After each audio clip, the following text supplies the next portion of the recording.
Boy, we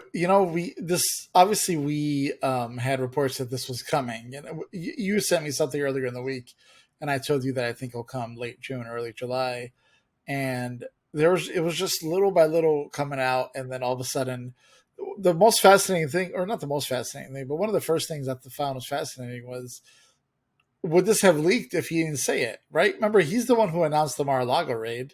He's the one, like, nobody would have really knew. I mean, they would have knew, but he's the one who first announced that.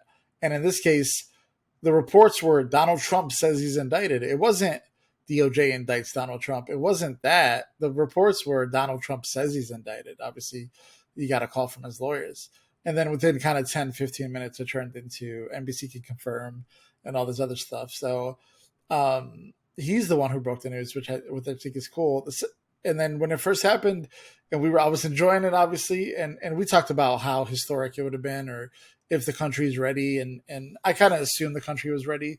I felt a lot of relief, and that's something that I think Joy Reid was talking about today. Was it just he didn't get away with it? And granted, there's still a trial, and he's quote unquote presumed innocent, right? But he just didn't get away with it. And I think for the Do Something crowd, which I was a part of, admittedly, was a big moment. I also thought of Hillary Clinton, John, believe it or not.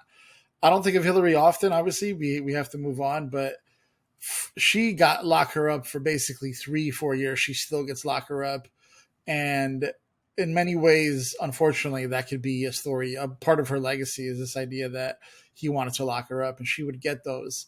And I feel a little vindication for her. She posted a picture of her wearing a hat that she was selling, so I'm glad she got her moment. And also the third thing I want to talk about is, and I turned on the news stations. I wanted to get a feel for it.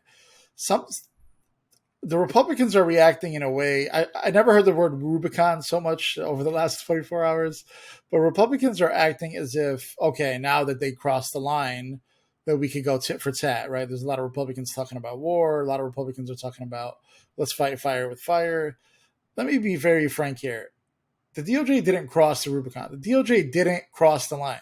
Donald Trump crossed the line, because you can say whatever you want about Barack. You can say whatever you want about George Bush. Now, granted, there's some international stuff with George Bush that we could talk about. For the most part, they put their country first, and they weren't criminals, right? And say what you want about Nixon. He wasn't, he was a criminal, but he wasn't necessarily anti-American fundamentally, right? And Donald Trump was the first person to step in and say, rules don't apply to me. I'm going to do whatever I want. I'm going to say whatever I want. I'm going to take whatever I want. Even to the point where he gets raided, they take the documents back, and he's still saying those are mine and I want them back. Hannity threw him a lifeline in an interview and said, you wouldn't do that with you. He said, yeah, I absolutely would do it. And I have the right to do it. So it's not that he's saying, oh, I messed up. He's just doubling down. So I want to be very clear that Donald Trump's the one who crossed the line, and we're just making sure that the laws apply. So I kind of hate this rhetoric that now we could just go tit for tat and they're going to investigate Biden. And the last point, I'll pass it out to you, sorry, John, is if you find this much evidence against Biden, then I want him to be prosecuted too. I have a moral compass, and I'm not a cultist. If Biden did this, please throw him in jail too. But the fact is he didn't, and Donald Trump did. So I'm glad. This is a good day for the country. And you hit the nail on the head. And I think one of the things that is important to me is this is a test for the American press. This is a because how people perceive it. This morning I was watching CNN, and they had Scott Jennings, who is very close to Mitch McConnell, and a lobbyist by the name of David Irving. Both are Republicans. David Irving is a hardcore Trumpster.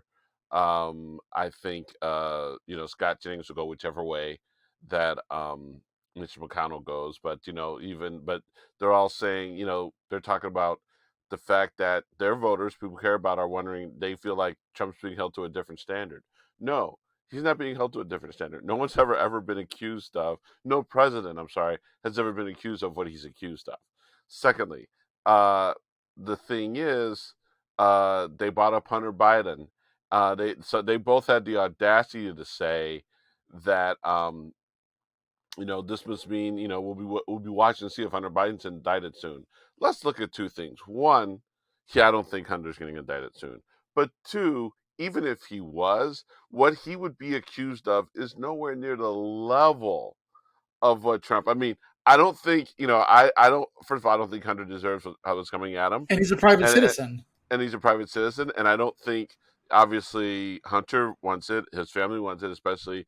I don't think Papa Joe wants it, but I think most people are saying, to your point, if Hunter Biden really did the exact same thing that Trump did, we'd say lock him up, indict him, do whatever you need. So I, but I was more frustrated with CNN because right now, um, oftentimes, and I mean MSNBC is guilty of it, but I think that their guests are more responsible.